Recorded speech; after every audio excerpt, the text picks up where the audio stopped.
Regresamos a Washington con Kevin Casas Zamora, director del programa Estado de Derecho y Diálogo Interamericano. Señor Kevin, ¿qué mensaje le está enviando a la oposición Nicolás Maduro con estas decisiones que está tomando? Primero, ha dicho que no va a aceptar una ley de amnistía que eventualmente sea aprobada por parte de esa asamblea compuesta por una mayoría opositora. Y por el otro lado, ha sido nombrada como defensora pública general la jueza que condenó al principal líder de la oposición en Venezuela, a Leopoldo López. El mensaje que está enviando evidentemente es que no está reconociendo la sustancia del mensaje que mandó el pueblo venezolano en las urnas el domingo pasado. Yo creo que aquí hay un tema fundamental. O sea, si solo un mensaje mandó el pueblo venezolano el domingo en la elección, es que el chavismo ya no es un proyecto político mayoritario, mucho menos hegemónico. Yo creo que la aceptación de la derrota tiene que empezar por ahí. Y todos los signos que está dando el presidente Maduro inducen a pensar que él no lo está entendiendo así. Y eso, a mí, como decía antes, me parece suicida, no solo para él, sino para el chavismo. Permítame, conecto a esta hora, integro este programa en nuestros estudios en Nueva York a Javier El Haj.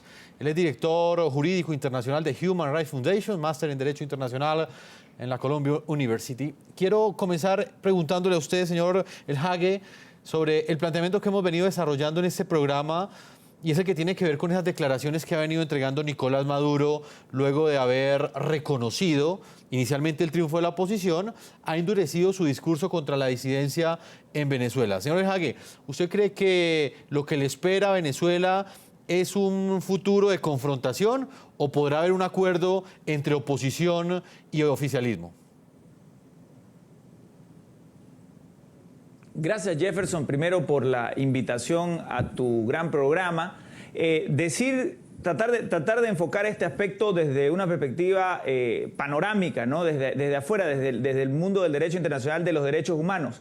Y tiene que entenderse que esta victoria de la oposición en la Asamblea Legislativa Nacional no es lo mismo que la victoria de la oposición, por ejemplo, en Argentina, porque Argentina es una democracia y era una democracia plena, con independencia del Poder Judicial, con una prensa crítica del gobierno vibrante, que permitió que Macri participe en estas elecciones en condiciones más razonables de igualdad, ¿no?, con el oficialismo. Sin embargo, en Venezuela este logro de la oposición constituye un logro muy importante, porque es un país donde no hay independencia del Poder Judicial en absoluto, donde no hay ningún tipo de libertad de prensa, donde la oposición se tiene que enterar a través de las noticias por Twitter y uno que otro periódico, pero ya no tienen, por ejemplo, grandes canales de televisión, etc. Entonces, eso es lo primero que debe entenderse. En ese contexto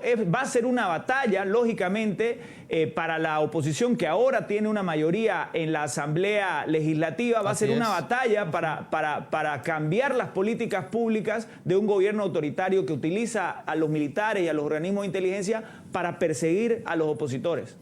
Señor diputado Eduardo Gómez Sigala, ¿usted qué opina del mensaje que está enviando Maduro, por ejemplo, con estas últimas declaraciones?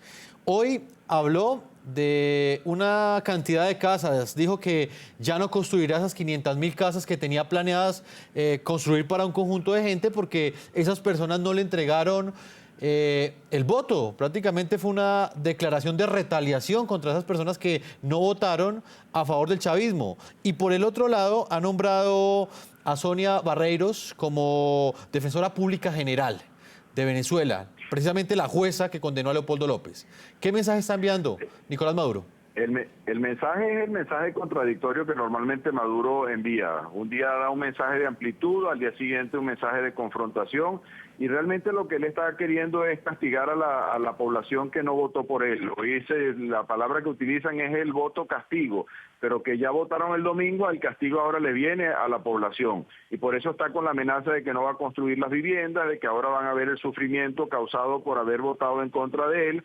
Sin embargo, esta legislatura está terminando tal cual como empezó. Cuando nosotros nos incorporamos en esta legislatura, nos encontramos con una modificación del reglamento interno y de debate que hemos demandado en el Tribunal Supremo y ni siquiera ha sido admitido, pues justamente por la falta de imparcialidad del Tribunal Supremo, y con eso abusaron del poder dentro de la Asamblea Nacional. Por otra parte, dieron las habilitantes que también demandamos y el tribunal no respondió. Ahora están haciendo lo mismo. Para la semana que viene están anunciando que van a nombrar a magistrados del Tribunal Supremo, justamente para ir buscando a esos funcionarios que son dóciles, que son subordinados y que les sirvan para precisamente apuntalar lo que ellos pretenden hacer, que es un conflicto por la diferencia que hay en esta oportunidad con una asamblea mayoritariamente opositora y que va a ejercer sus atribuciones, y por lo tanto ellos están preparándose para esa confrontación y que sea el pueblo el que sufra las consecuencias, y esa pareciera que es el mensaje que está dando hoy Nicolás Maduro. Diputado, una pregunta antes de irnos a este primer bloque a comerciales. ¿Usted cree que la oposición debe enfrentar con las mismas herramientas al oficialismo, con esas mismas amenazas que está haciendo el chavismo, o por el contrario tiene que entrar a buscar un acuerdo, así el discurso de Nicolás Maduro y del chavismo sea completamente ofensivo, desafiante, radical?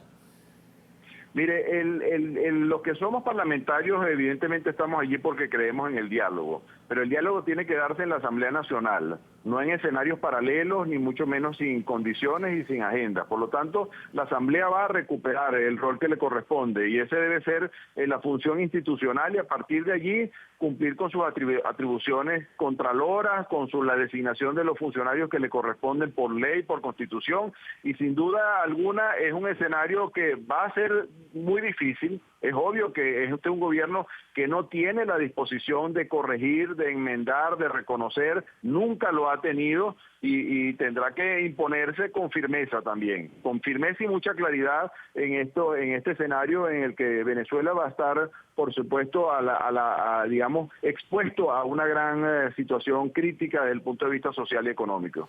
Diputado Eduardo Gómez Sigala, diputado independiente de la Asamblea Nacional Venezolana, le agradezco el tiempo que usted le ha concedido al programa de la noche.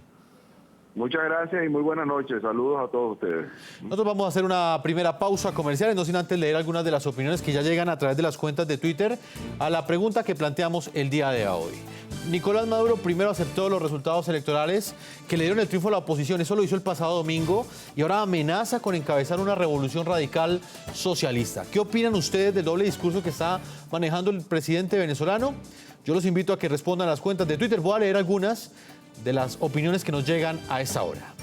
Nicolás Rivera nos dice en este momento que discurso y palabra de un comunista no tiene valor, según él, el cinismo los embarga. Marta Covaleda dice, él y Diosdado están enfermos de poder, buscan desestabilizar y ser piedra de tranca. La MUD no debe caer en su juego. Y Carmen asegura lo siguiente, dice, el socialismo y el comunismo han fomentado el odio y la venganza, no se puede esperar más de esa clase política. Opiniones de nuestros televidentes en esta hora en el programa de la noche. Vamos a una primera pausa y cuando regresemos continuaremos analizando qué debe hacer la oposición. ¿Enfrentar radicalmente el discurso del chavismo o por el contrario buscar un acuerdo político? Una pausa y ya regresamos a la segunda parte de este programa de la noche.